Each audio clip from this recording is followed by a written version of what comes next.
Up, up, up, up, up. Up, up, up, up, up. Oh. Baker Street and Windy Bank's pawnbrokery.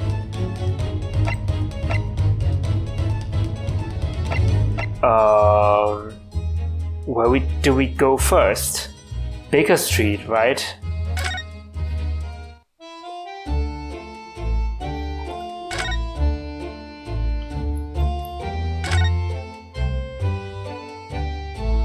That is our home for now.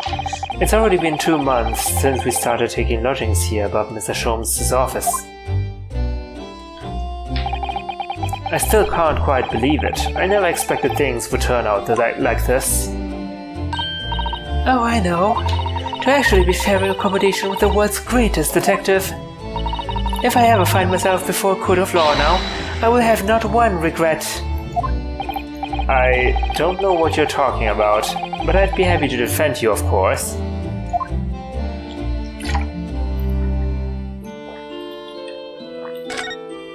Is that all we can do for now? Oh, that's the pawnbrokery! It's right next to our home. Look at all the different things in the window of this shop. Ah, that's Windy Bank's, the pawnbrokery. It looks much smarter than a pawnbroker's in Japan, doesn't it? Yes, you're right. I find pawn shops at homes rather inapproachable personally. It reminds me of tearfully partying with my favorite fountain pen. I felt so miserable. What doesn't kill us makes us stronger, Mr. Naruhodo.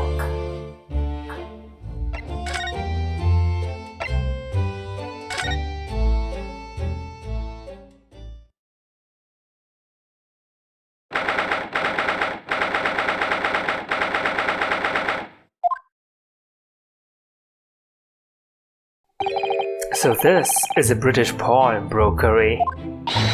Oh my, there are all sorts of tools and contraptions in here that I've never laid eyes on before. Ah, Susato-san, and that spark of wonder in your eyes. You can't wait to scour the shelves, can you? I get the impression you enjoy places like this. Oh yes, I don't know why, but seeing such a lot of things I don't understand is a real thrill for me. My dear fellows, let us not forget why we are here. Oh, Mr. Sholmes. We are calling on matters of business, not pleasure. And clearly, Mr. Sholmes means business too, judging from the spark of fury in his eyes. Oh, Mr. Sholmes, sir, welcome back. Did you hear that brazen welcome? Well, yes, we are potential customers after all. We are disgruntled customers, Mr. Naruhodo, and it's time to inform Mr. Windy Bank of our ire. Come, the fight is afoot. He takes this very seriously. It's a Stradivarius violin after all, right? I think that makes sense. What are you doing, my dear fellows? We are not here to browse for interesting curios. We have come to teach this broker a lesson. Oh, but there are just so many fascinating items. It looks as though we'll have to talk to Mr. Windybank first. Okay. Herlock doesn't want me to look around. April 15th? What are those characters on the door? That's not English. That's also not Japanese. Okay, let's talk to Mr. Windybanks. Naturally, you will recall this, which I retrieved from you some days ago. Yes? This second-rate fiddle is not my faithful instrument, Mr. Windybank. The color of the wood is different, it has holes in it, it's not even the same size. A wonderful summary of our observations, Mr. Sholmes. I'm so very sorry, sir. Hardly unforgivable of me, an inexcusable mistake for a pawnbroker. There's only one way to make amends.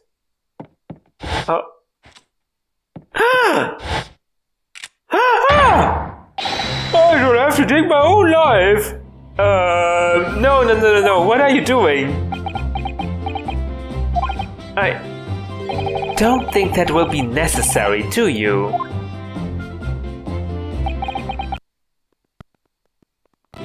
Oh god. Hold on. If I may just say one thing before I pop off? Yes. It was you, sir, Mr. Sholmes, who took it upon himself to remove the item the other day, I believe. Sorry? As I recall, I entered the storeroom to fetch your violin when I heard, "Ah, here it is." You did? And when I turned to controvert you, you had taken the viola and left, sir. Viola. However, there can be no doubt that the blame lies firmly at my own door for allowing you to leave. So I shall not grumble or grouse any longer. May this guilt die with me. No, stop, my dear fellow, the fault is mine. Oh god, okay. Hold on. Phew. It would appear that the fight is over. I do humbly apologize, Mr. Windybank. Evidently, my questionable disposition precipitated this tragedy. Well, you wouldn't be Mr. Sherlock Holmes without that questionable disposition now, would you? I do believe you may be right, sir. It's either laugh or cry, I suppose. You are, it must be said, one of my more challenging customers. I needn't remind you of the peculiar collection of items you've brought through my door in the past. Oh, peculiar items? In the extreme, man. For example, the unpublished manuscript of an eponymous work, the novels of Sherlock Holmes or some such. Oh my! A new full-fledged novel? And unpublished? A story I have yet to read, you mean? Oh, forgive me. Wait, before you die, you must tell me more.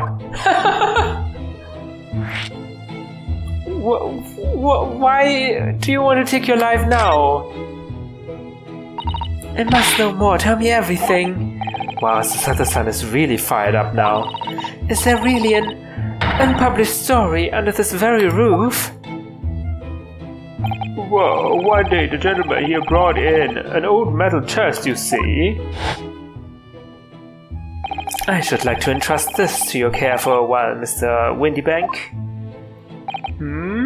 For a chest like that, 1 shilling, sir, not a farthing more. It houses something of a very great value indeed. The latest manuscript, recounting the adventures of one Mr. Sherlock Holmes. I beg your pardon, a manuscript? You wish to deposit a manuscript? Indeed I do, for I am confident it will be quite safe here. And that was that. As such, Mr. Sholmes' last tale of otherworldly mystery lies dormant in my storeroom. Mr. Sholmes, is that really true? Do I sense that someone doesn't want to talk about this? I continue to pay your fee, do I not? Then kindly continue to store my belongings securely. Of course, sir, of course. You're safe and sound with me, I assure you, all my life. Oh no, this is all very strange. Now, what about the violin? I wonder, could I ask you something? A gentleman from the East, I see. Yes, that's Sable's suit. I suppose I could offer you 6 pence for it. Without wishing to offend, the tone is somewhat dull. Sorry? Aha! But for your splendid attire, ma'am. 5 guineas, no less. The colors are exquisite, the design exotic. Eastern artistry at its finest, may I say. Oh my, 5 guineas, you say? How interesting. Why do I feel as though I've suffered some sort of defeat here? Actually, I was hoping to ask you about your business. I've heard it said that pawnbrokeries are used rather like banks here in London. Yes, sir, indeed. Many of my customers utilize the establishment as you describe. I appraise their items and offer them a proportionate loan and 2 months of secure stowage.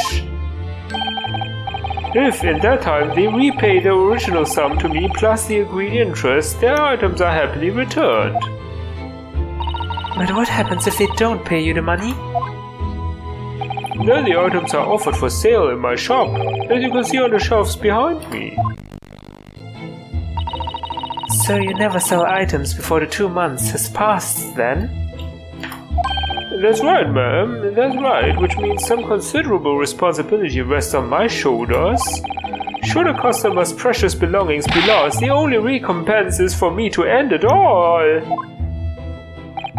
The very idea, Mr. Windybank, is an absurdity. One should never talk of one's demise so casually. I agree, says the man who was telling us all it was a good day to die only this morning. That's true. And let us not forget that I have already helped you take measures to ensure such a tragedy never occurs. Oh, what sort of measures? I engineered a simple device which Mr. Windybank has installed here in his shop. I call it the Red-Handed Recorder. Is that not so, Mr. Windybank? What was that deep sigh about?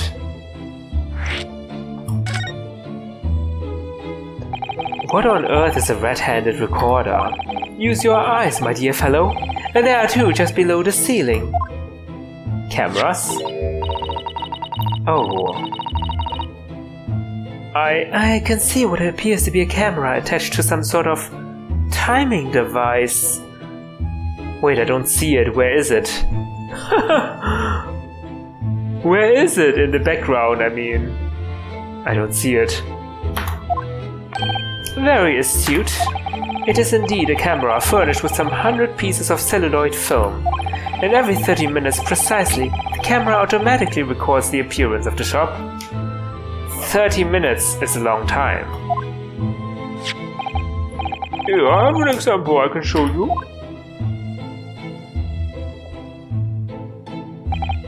Ah yes, a print from the camera set to record the activity at the shop counter. I developed a special type of film so sensitive it produces a crystal clear image even in darkness. Really, that's extraordinary. Yes, you can clearly see the counter and the door behind it. Look.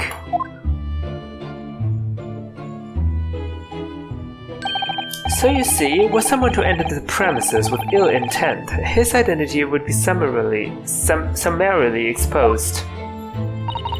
But did you not say that the photographic prints were taken at 30-minute intervals? Indeed, as you say, my dear madam. Now what if the incident were to occur in between times? One could only say that would be a cruel twist of fate. I must confess the devices have been giving me some cause of distress of late. I beg your pardon, Mr. Windybank. Surely they are anything but distressing. Reassuring is the word. It's the cost of the film, sir. You most graciously placed not one, but 2 cameras in my shop after all, which means I must pay for nigh on 100 utterly useless prints every single day. I'm afraid the cost of the film will break me before I'm very much older. Nevertheless, a small price to pay to ensure the safety of my preferred pawnbrokery, no? My dear fellows, we verge on an age where safety and security will come at a price. Oh, heaven help us! No wonder he's saying this is more secure than a bank. Now then, Mr. Sholmes, allow me to return your precious violin. But is it a problem that that our cat destroyed the viola?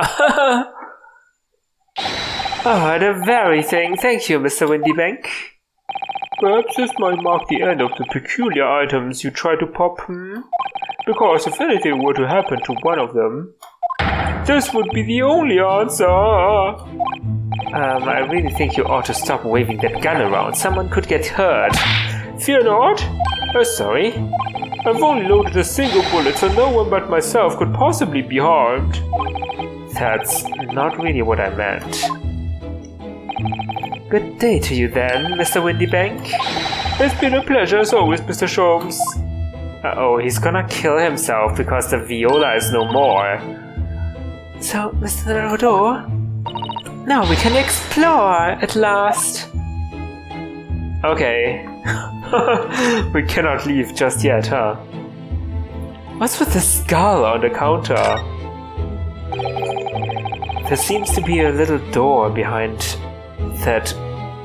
behind that curtain there. That leads to the storage room, where Mr. Windybank keeps articles that are currently in pawn. Ah, I see. There's nothing of particular interest inside. I certainly wouldn't recommend any larcenous activity. Recommend it or not, it's not something I tend to do. Why not install a camera in that room? There is but one key, and Mr. Windybank keeps it in his pocket at all times. And before he sleeps, he places it into a small pot, which he slides under his pillow. How on earth do you know about that, Mr. Sholmes? I am a detective, sir. It is my business to know what others do not. I am frequently assailed by information that I neither care for nor wish to retain. Mr. Sholmes, you are a wonder. And the prime suspect if the pawnbrokery is ever burgled.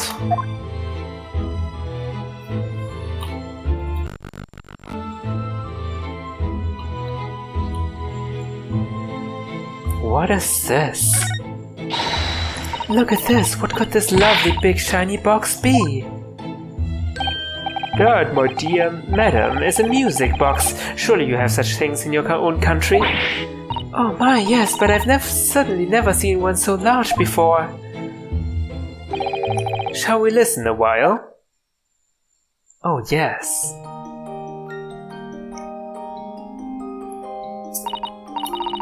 Ah, what a sublime sound.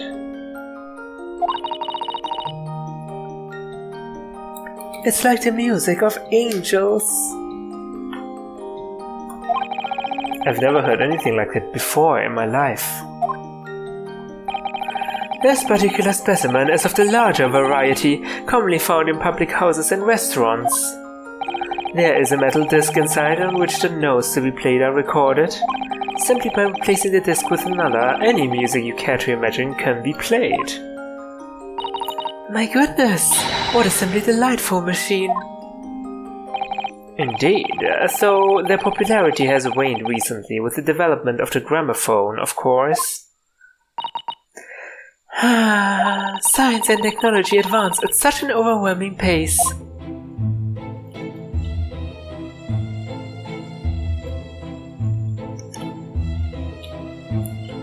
A lot of different stuff on the shelf. What an assortment of things there are on the shelves here. Crockery, footwear, clocks and watches.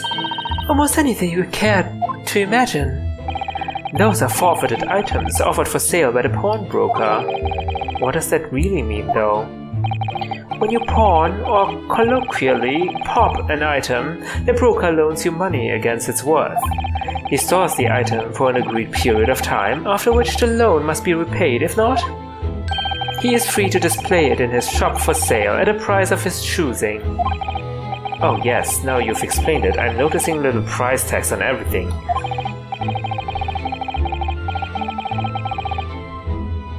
Of course, simply by paying the agreed interest on the loan, one can extend the period of safekeeping.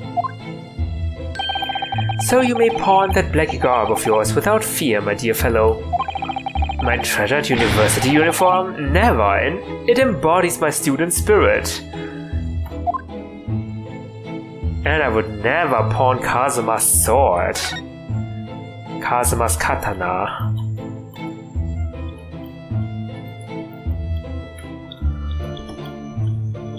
What is that? Now what do you suppose this rather enormous machine does? It seems to have 2 little windows for looking through. Allow me to enlighten you, my dear fellows. What you are looking at is a stereoscope. A stereoscope? Fascinating. It is aptly named, I assure you. Look through the eyepieces and see it for yourself. Oh, I should be delighted to. Excuse me a moment while I just have a look. Just before you do, there's something I should point out. My dear fellows, in order to see the image properly, stereoscopically as it were, you will need to be cross-eyed. However, if that is beyond you, it is of little consequence today. Alright then, I'm going to try it.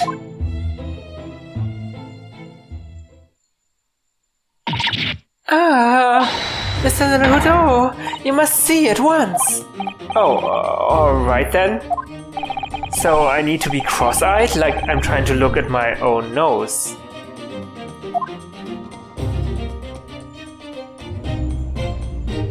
Oh my god, I need to be cross-eyed. What the? Okay, let's see.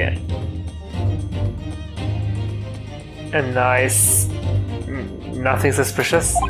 I don't believe it.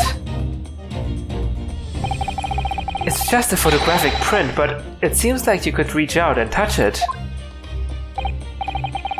Yes, the sense of depth is startling, is it not? Stereoscopes are one of London's many fads. They are often found in little stalls in the park. People queue for hours to see them. Why are people meddling with such black magic?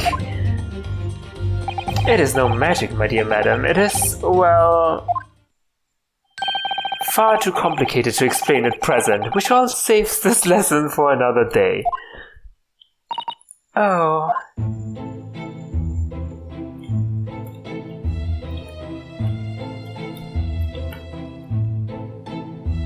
Oh, what is that? Look at this, whatever could it be used for? I have no idea.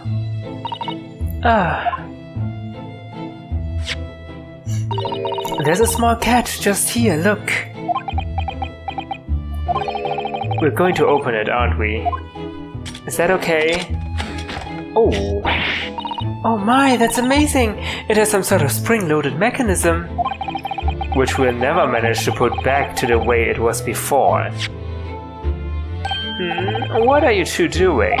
What, us? Nothing? Nothing at all? Whatever this device is, it seems to have a pair of little windows to look through. I feel as though I've seen something rather similar to this elsewhere. Like... Sholmes's glasses?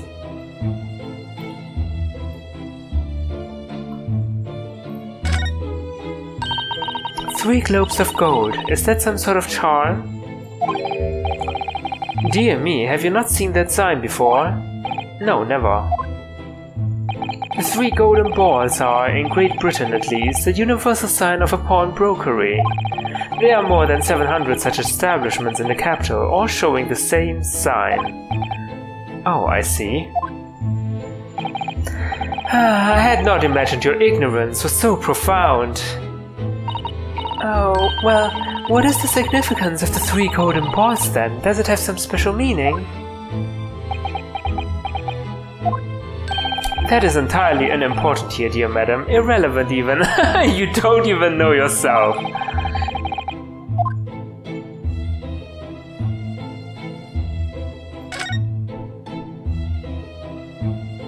April 15th. That's not a calendar you could easily miss, is it? 15th April, today's date. Yes, that's not for sale, I must point out. It is an Eastern-style page-a-day calendar. Every night at midnight I tear off the front page to reveal the following day's date. The perfect calendar for a tear-away fellow such as yourself, Mr. Windybank. And who was it who walked out of here with the wrong violin before? Well, when the agreed storage period has passed without repayment, articles are forfeited, you see. And so I have to keep a close eye on the date. It's something of a pawnbroker's obsession, you might say. Oh yes, I can see you're very dedicated to your job. Well, only tuppence for it. That ain't fair, and you know it. The article's barely worth a penny, miss. I cannot offer more. What? Sounds like there's an argument brewing over by the counter. Come on, that can't be right. Have you even had a proper butcher's at it? I've seen all I needed to see, young girl. Oh, young girl. Lestrade? Wait, don't we know? I'm sure I recognize her. Oh yes, it's the young lady from Mr. McGilded's trial 2 months ago. Oh god, what's his voice again? Her name is Gina Lestrade, my lord. And she's a chancer, and across among large crowds relieving people of their purses. What's commonly called a pickpocket.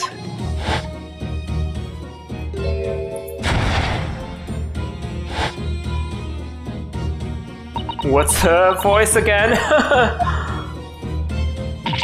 Gordon Bennett, you lot! Wait, she still has a gun! Hello, Miss Lestrade. I hope you've been well. What? You remember me then, do ya? Well, I remember being completely surrounded by smoke, that's for sure. So, what are you doing in here? Down and out, like the rest of us. Nothing to eat? Come to pop that black weasel, sorry coat, have ya? What is it about this black uniform that makes everyone comment on it? Good day, unless I'm much mistaken. You would be the young pickpocket who stole our experimental smoke grenade launcher. Mr. Sholmes! So, you have something of value to pawn, do you? Allow me to see the article, and I shall negotiate with Mr. Windybank on your behalf. Pawn the other one? I don't need no help from some stuck-up D. Get out of my business. Go on or I'll make trouble for ya. As you wish, Miss Lestrade. I will happily remove myself from your presence. And he's gone. He's really done it. He's gone. I'm sorry, but as I said, there really is no room for negotiation here. What is that thing he has in his hand? Some kind of metal disc? And you, go on, leave me alone! Oh, Miss Lestrade, just pretend we aren't here. We shan't be offended in the slightest.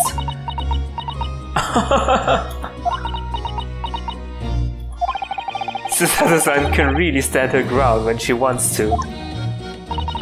Whatever.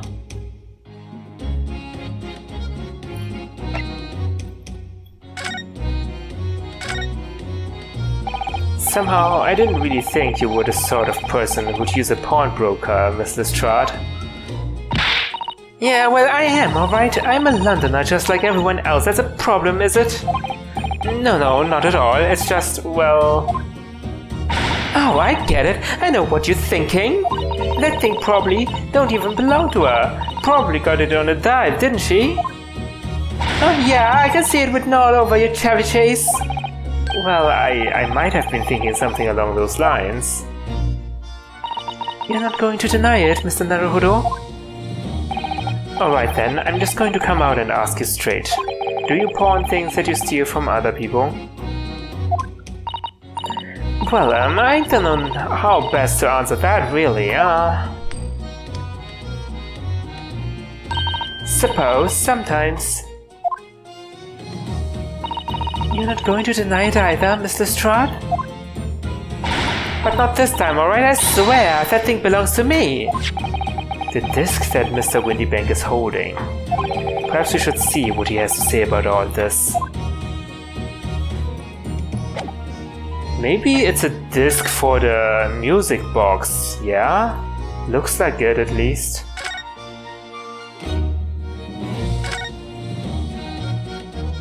Mr. Windybank?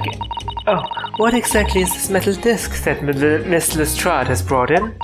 It seems to have hundreds of tiny little bumps on its surface. Ah, this is a music disc, you see, for use inside a music box. In a music box? What? You don't even know what a music box is? Your Eastern lot ain't too savvy, eh? I know what a music box is. I've just never seen one of these discs before. A small protrusion on the metal disc encode the tune to be played by the music box. You simply insert the disc and set the machine going, and beautiful music plays.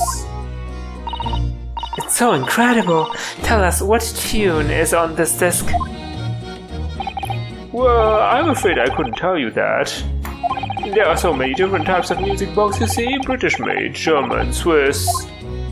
I have no way of knowing which particular machine this disc was made for. Ah, I see. And that's it in a nutshell. I couldn't have any customers for an item like this, even if the young lady forfeited it. Really, I'm already offering more than I should at a penny. That's a packet of lies. You don't need it. You said it was well. He? Who? Never you mind. It just ain't right, that's all. That disc's worth good money. I know it is. Well then, you'll have to try your luck at another pawnbroker's, won't you? Ah. Do you know Gina Lestrade? She's been in before, of course, this little tatterdemalion. What? I see. And brought some dubious article or other with her every single time, I might add. Dubious? What are you trying to say? I'm an honest customer, me. So, is there something dubious about the disc she brought? Well, if only it was that simple. Sorry, what do you mean? What she actually brought in was a storage ticket. Storage ticket, so... Miss Lestrade has actually come to redeem an article from you today, is that it? Yeah, that's right. A girl like me has a lot of stuff what needs storing. Alright, yes, that's definitely dubious. The article in question would have been forfeited at midnight tonight. But as she gave me the ticket for it and repaid both the loan and the interest, I was obliged to return the article to her. But what was the article? Do tell us, Mr. Windybank. Oh my god, is there no discretion in this shop? The little scamp is wearing it, ma'am. It's the overcoat that she redeemed. Oh. What? What's wrong with that? It fits, don't it? I mean, it's mine, so of course it does. So, what about the disc then? How does that come into all this? Ah, the disc is something else. A new article to pawn if the girl and I can agree a price. I'm confused. I thought you said that Miss Lestrade brought in a storage ticket today. It's really quite simple. Oh yes, the child brought me a storage ticket and the money owed on it, as you say. For this heavy black coat which you returned to her care, as I had understood it.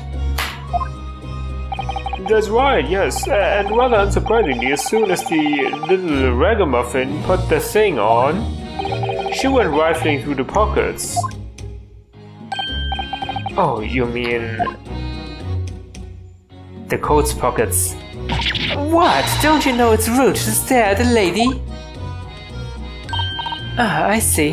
So it came from the pocket of the overcoat, did it? If you mean this disc, then yes, exactly, ma'am. And she immediately tried to pawn it. For quite a high price as well. This is all rather suspicious, I think. Give it up. I'm just trying to pawn something like anyone else would. Miss Lestrade, may I ask who deposited the overcoat here in the first place? Well, me. It doesn't really appear to be your size. It doesn't? Me, old man. It's me, old man's, ain't it? Is it, Miss Lestrade? Yes, this is definitely all rather suspicious. Where's Sholmes? He really disappeared. Oh, out of my way, please! Who's that? Oh, sorry for the voice. Oh, who is this picture postcard English gentleman?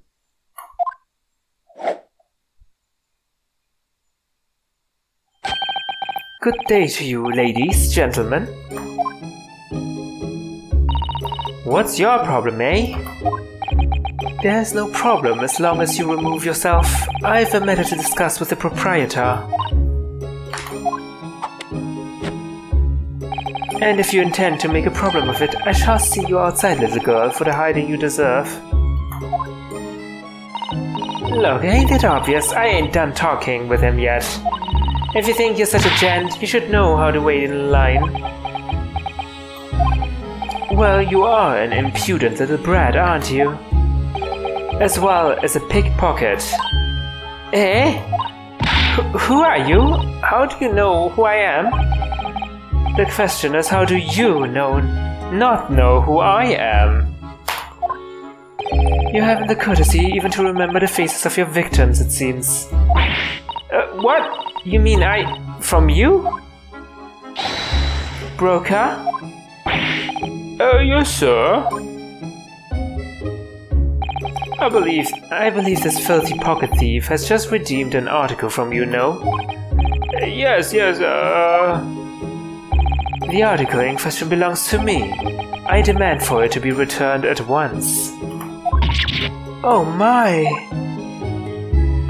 Now that's a lie. What are you trying to pull? Give me back my overcoat, you wastrel. And needless to say, any music box discs too. Oh my god, does he know Kung Fu? What is he doing? No, you can't have it. You just can't. It's me old man, so it was, now it's mine. Goodness, Mr. Naruhodo. This is a very awkward situation. Yes, I think perhaps we should hear both sides of the story in a little more detail.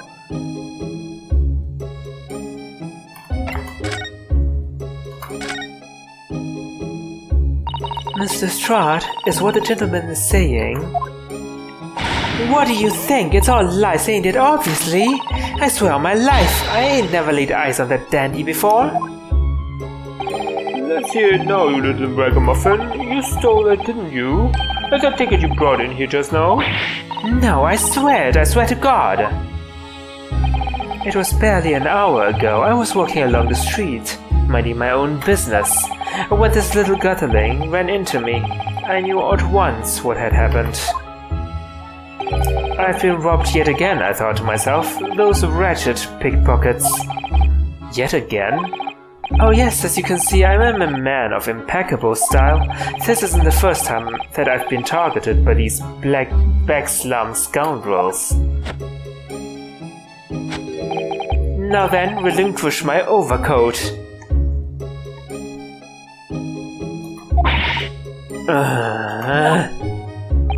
Come along now, Mr. Strahd. Give the good gentleman his coat back. If you're going to cause trouble, I shall have no choice but to call the police. Oh, hold on! Why does everything think it's me? Everyone think it's me? Just look at this dandy cove, and you think I'm the dodgy one? I'm sorry, but no one's going to believe you. Well, what about evidence? Yeah. Where's your evidence that I've stolen something, eh? Come on, let's see it. Oh.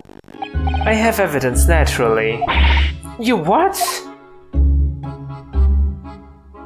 Oh. Evidence that the article Mr. Strahd redeemed actually belongs to this gentleman.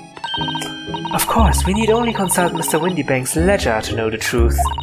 We'll be able to look up the name of the person who deposited the article in the first place. Yes, brilliant. Oh, I'm very sorry, but I'm afraid that won't be possible. Oh. I never ask customers' names. That's a strict policy of mine. But why not? Well now, as you can imagine, some of my customers have circumstances to consider. A great many of them prefer to maintain their anonymity. Yes, I see. But then how can you know if an article belongs to the person asking to redeem it? Oh, it's quite simple. Good sir, might I trouble you for the watchword associated with the article in question? Of course, it's... Professor. Why does his pose look like a martial arts pose? This throws me off. Yes, that's right, and all the evidence we need. This gentleman is the rightful owner of the article, without doubt. A watchword? Interesting. What do you say, Gina? So about these watchwords, Mr. Windybank. That is explained. I never ask customers' names when they deposit items with me. There are many reasons why.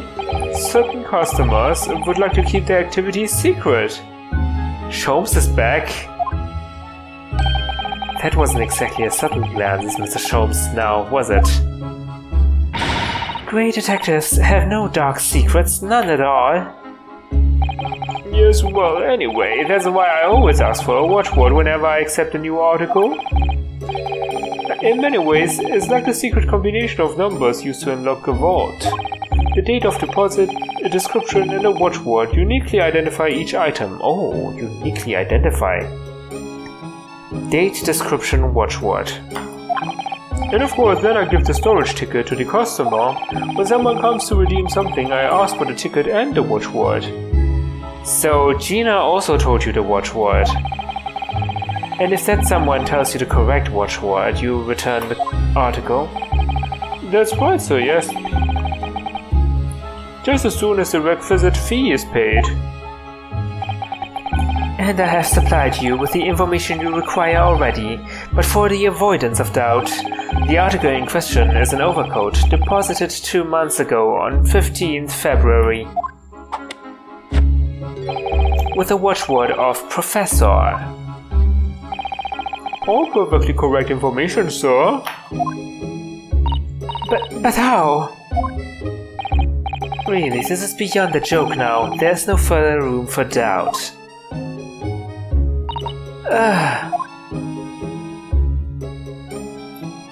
Uh-oh. I kind of feel like the overcoat belongs to Gina, because look at that, it fits her perfectly, doesn't it? Are we gonna ask her luck now? Is that it?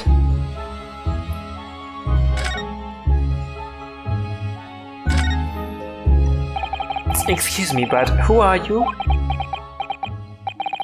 One would expect the inquirer to introduce himself first. Though clearly you are not British, so perhaps our ways are foreign to you? Oh, sorry, yes, we're from the Empire of Japan. We're studying here. Oh yes, Japan. I've heard talk of the place. What was that? Its inhabitants live on some fiery brown-colored soup, dressed up with exotic spices. What? Where did you hear that? You might be thinking of somewhere else. And what was that theatrical gesticulation about? Perhaps. Anyway, if you are a gentleman, sir, you offer your own name first before inquiring after the name of another. Of course, yes. I'm Ryunosuke Naruhodo. I'm a lawyer. Well, a student of law, really. My name is Satomi Kotoba. I am Mr. Naruhodo's assistant. I see. My name is Benedict. Yes, Eggert Benedict.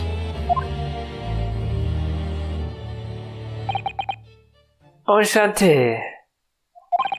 He's so refined in how he holds himself and how he speaks, but that name is suspicious. Why is that suspicious? Is it a pun? Eggert Benedict? Huh? Now to the matter at hand. Oh, whoa. happening? My overcoat, return it at once to someone with the style to carry it off. Every move he makes, every breath he takes, I can't stand watching him. Oh, it does fit him. Perfectly as well. So let that be an end to the matter. And thank you for your custom, Mr. Agate Benedict, sir.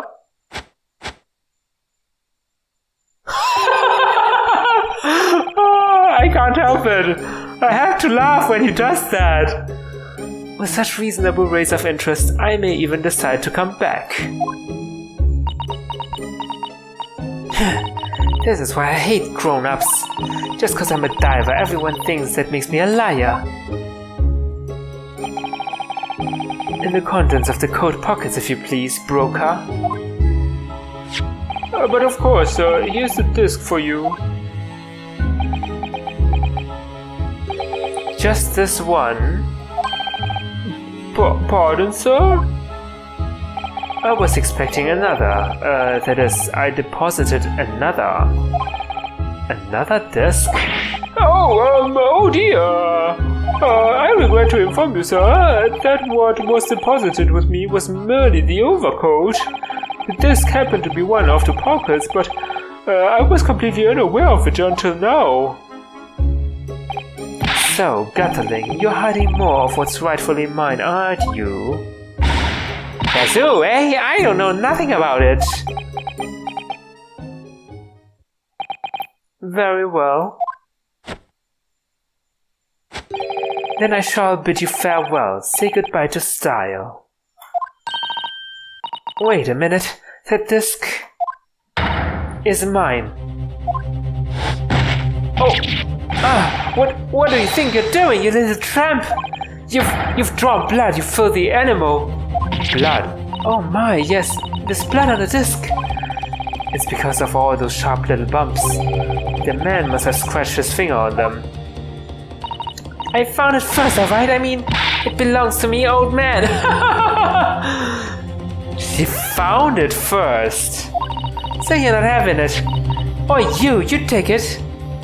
Wait, what? Me? If I hang on to it, they'll have it off me again, so you keep hold of it. Miss Lestrade, why is this disc so important to her?